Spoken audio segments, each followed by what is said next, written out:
Bonjour à vous qui regardez cette vidéo. On se lance aujourd'hui dans la plus grosse partie de ces tutoriels qui va consister en fait à expliquer les branchements et la configuration de la majorité des composants qui vont nous permettre de faire fonctionner notre Game Boy Zero. Avant de se lancer, il va falloir qu'on finisse de brancher nos câbles qui proviennent du circuit imprimé pour boutons au niveau de notre Raspberry Pi Zero. Dans un premier temps, il faut que vous repériez l'emplacement des ports GPIO donc qui sont situés sur la droite quand vous positionnez votre Raspberry Pi comme ça. Concrètement, il s'agit d'une série de 40 ports qui sont numérotés de 1 à 40, de gauche à droite et de haut en bas. Chaque câble correspondant à un bouton devra être branché sur ce GPIO à un endroit bien précis afin qu'il soit reconnu par le logiciel Recalbox. Pour ce faire, il suffit de se reporter à ce schéma qui initialement est prévu pour 2 joueurs, mais là en l'occurrence on a des contrôles que pour un joueur, donc on va se concentrer sur tous les branchements qu'il y aura à faire et correspondant au joystick 1, c'est-à-dire en vert. Si vous voulez par exemple brancher le câble qui vient du circuit imprimé pour boutons qui correspond à la direction bas de votre croix directionnelle, vous voyez ici que ça correspond au port numéro 11 sur notre GPIO. Concrètement, il vous suffit de compter de 1 à 11, de gauche à droite et de haut en bas pour retrouver ce port sur votre Raspberry Pi Zero. Vous identifiez ensuite sur votre circuit imprimé la touche bas de votre croix directionnelle et le câble qui provient de cet emplacement, vous le soudez sur le port numéro 11 du GPIO de votre Raspberry et vous renouvelez cette opération pour tous les boutons de votre circuit imprimé. Étant précisé que pour les boutons L et R, le branchement sera légèrement différent, le câble qui provient du GPIO de votre Raspberry sera connecté sur l'une des 4 broches et il va vous falloir connecter un second câble correspondant au câble de masse sur une autre des 4 broches de votre bouton. Si vous vous posez la question de savoir où trouver les masses sur votre GPIO, il vous suffit de vous référer à ce petit schéma, vous voyez qu'il en existe 8 différents, donc vous avez l'embarras du choix pour pouvoir vous brancher. Avant de voir le montage complet des différents composants, je vais faire un petit point théorique avec vous. J'ai décidé d'utiliser 2 boosters de volts. Pourquoi ? Tout simplement parce que la tension délivrée par notre batterie est de 3,7 volts, alors que pour pouvoir fonctionner correctement, un Raspberry Pi Zero a besoin d'au moins 5 volts. Donc je compte régler mon premier booster de volts à 5,2, 5,4 volts, puisque les câbles ont une résistance naturelle, il faut toujours mettre une tension légèrement supérieure. Ensuite, concernant notre écran, même s'il est précisé qu'il s'agit d'un écran 12 volts, sachez qu'il peut fonctionner correctement à partir d'une tension de 9 volts. Donc le second booster de volts, je compte le régler à 9,2, 9,4 volts pour les mêmes raisons. Initialement, je voulais me contenter de cette solution qui pour moi a fonctionné et je n'ai rencontré aucun problème. Sauf que avant que cette vidéo ne soit postée, j'ai été contacté par plusieurs abonnés qui m'ont expliqué qu'ils avaient déjà réalisé ce montage et qu'ils avaient rencontré quelques petits problèmes de constance d'alimentation des différents composants. J'ai donc poursuivi mes recherches afin de vous apporter une solution alternative qui pour le coup est beaucoup plus fiable que la solution avec le double booster, mais par contre est également plus chère. C'est-à-dire que si jamais vous avez un budget serré pour réaliser votre Game Boy Zero, utilisez la première solution et voyez si ça fonctionne. Si vous pouvez vous permettre d'acheter des composants de meilleure qualité, je vous conseille d'investir dans celui-là. Il s'agit d'un Power Boost 1000C produit par Adafruit. Concrètement, il s'agit d'un composant qui va cumuler les fonctions de booster de volt et de chargeur. C'est-à-dire que si vous utilisez ce composant, vous n'aurez plus besoin du chargeur micro USB et vous pourrez supprimer un des 2 boosters de volt. Comment il fonctionne ? Il s'alimente de la même façon en 3,7 volts avec notre batterie et il va naturellement restituer une tension de 5,2 volts. Il s'agit d'un composant d'une meilleure qualité que les premiers boosters de volt et également il va nous permettre de gagner beaucoup de place à l'intérieur de la console puisqu'on va quand même supprimer 2 composants. Maintenant que je vous ai présenté les 2 solutions, on va voir ensemble le détail des différents câblages et comme ça vous pourrez choisir à la fin la solution qui vous convient le mieux. Pour chaque montage, je vous montrerai comment ça se passe en théorie et après dans la pratique en vidéo, ce que ça donne une fois tout branché. On commence avec notre batterie qui est équipée d'une borne plus ici et d'une borne moins ici. Donc déjà le premier temps, vous repérez ces 2 bornes. Ensuite, on va prendre notre chargeur micro USB qui est composé notamment d'une sortie BAT- et BAT+. C'est là-dessus qu'il va falloir qu'on branche nos premiers câbles. Vous prenez de préférence un câble de couleur rouge que vous allez souder sur la borne plus de votre batterie et que vous allez relier sur la borne BAT+ de votre chargeur micro USB. Ensuite, vous prenez de préférence un câble noir de masse pour relier votre moins et la borne BAT- de votre chargeur. Prochain composant à brancher, il s'agit de l'interrupteur. Donc l'interrupteur, Il est composé de 3 broches, une à gauche, une au centre et une à droite. Vous prenez un autre câble rouge que vous soudez au niveau de votre chargeur micro USB sur le BAT+. Vous le reliez ensuite sur la broche de gauche. Vous prenez un câble noir, vous reliez le BAT- de votre chargeur micro USB et cette fois-ci vous le soudez sur la broche opposée, celle de droite, de votre interrupteur. Vient ensuite le premier booster de volt. Comment ça fonctionne? Vous avez une entrée, donc Vin- et Vin+.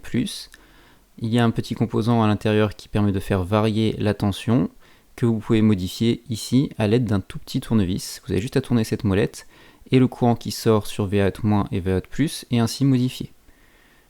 Pour le brancher au niveau de l'interrupteur, vous prenez un câble rouge que vous ressoudez au même endroit, la broche de gauche, et vous le faites venir au niveau de votre Vin+.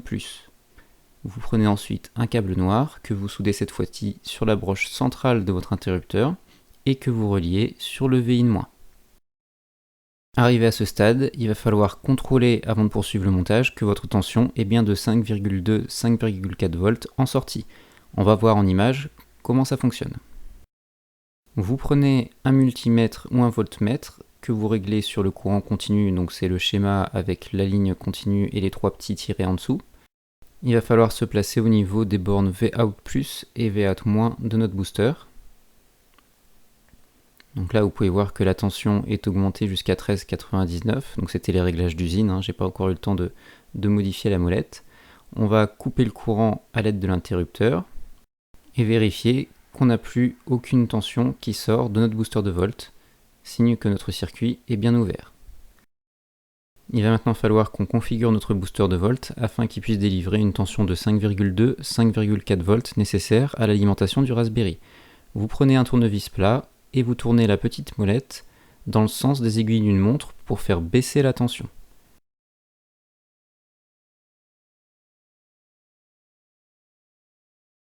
Dans un premier temps, je vous conseille de faire quelques tours déjà pour vérifier que votre composant fonctionne correctement. On se rappelle qu'on était à 13,99 et après quelques tours de molette, on voit qu'on est à 11 volts. Donc le booster fonctionne bien, il reste juste à trouver la tension exacte.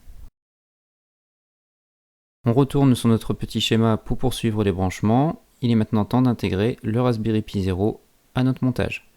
Vous le positionnez comme ceci, c'est-à-dire la framboise orientée vers la gauche, et vous repérez sous le premier port micro USB les 2 ports qui se trouvent ici. Vous prenez un premier câble rouge que vous soudez sur le Vout+ de votre booster de volt et vous allez le relier à cet endroit-là. Vous prenez un second câble Vout- et vous le reliez à cet endroit-là. Votre Raspberry Pi est maintenant correctement alimenté. On va pouvoir intégrer le second booster de volt qui lui va permettre de brancher notre écran. Le fonctionnement est exactement le même, il faudra juste cette fois-ci régler la tension en sortie à 9,2-9,4 volts. Vous prenez un câble rouge que vous soudez sur le Vout+ du premier booster de volt et vous reliez jusqu'au Vin+ du second booster. Vous prenez le câble de masse du Vout- et vous le soudez sur le Vin-. Concernant l'écran, tous les branchements vont se faire au niveau du driver qui est collé à l'arrière.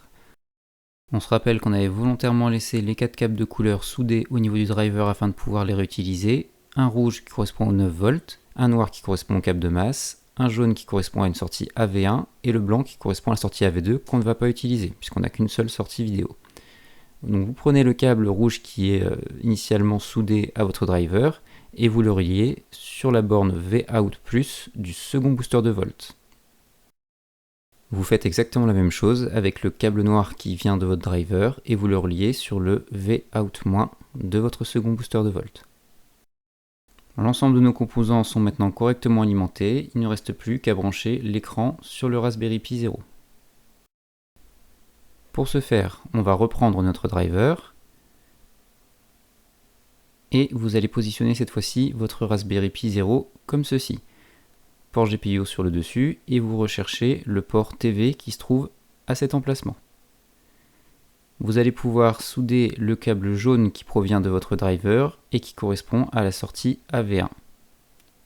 La sortie AV2, on ne va pas l'utiliser puisqu'on n'a qu'une seule source vidéo. Vous reliez donc le câble jaune qu'on a laissé sur le driver au niveau du port TV du Raspberry Pi. Voilà ce qui conclut ce premier montage. On voit maintenant ce que ça donne une fois tous les branchements terminés. Vous avez le courant qui arrive de la batterie ici au niveau du chargeur micro USB qui est relié à notre interrupteur on-off sur le premier booster de volt qui alimente en 5,2-5,4 volts notre Raspberry Pi, lui-même relié au second booster de volt qui alimente notre écran en 9,2-9,4 volts. Quand on fait le test d'actionner notre interrupteur, vous pouvez voir que et le Raspberry Pi 0 et l'écran s'allument, sachant que la sortie AV1 est automatiquement détectée. Concernant la fixation de l'écran, j'ai oublié de vous en parler, mais c'est pas très grave. Vous avez tout simplement à le positionner correctement à l'arrière de la coque et à le fixer à l'aide d'un filet de colle chaude sur tout le pourtour. Ensuite, vous le recouvrez avec la protection écran qui est adhésive. On se penche maintenant sur le deuxième montage. La base est commune, c'est-à-dire qu'on part de la batterie qui va être reliée directement sur notre composant PowerBoost 1000C qui est composé d'une multitude de ports, on va voir ça ensemble. Déjà dans un premier temps, le courant va arriver ici au niveau d'un slot pour câble JST. La sortie va se faire ici au niveau des bornes moins et plus en délivrant une tension de 5,2 volts automatiquement. Pour notre montage, on va également avoir besoin d'une seconde sortie en 5 volts qui se trouve ici, donc les bornes plus et moins. Et pour finir, concernant notre interrupteur, les branchements seront légèrement différents puisqu'il sera relié directement sur ce composant à cet endroit-là au niveau des bornes EN et Ground. On va voir ce que ça donne en image. Vous allez devoir prendre un lot de câbles JST que vous allez connecter sur les bornes plus et moins de votre batterie qui seront à relier au niveau du slot qui est prévu à cet effet. Sachez que vous avez également la possibilité de démonter le slot JST si vous voulez connecter directement les câbles, mais je vous le déconseille, ça risque d'abîmer votre composant. On va pouvoir ensuite aller chercher notre interrupteur 3 broches pour le relier sur le PowerBoost.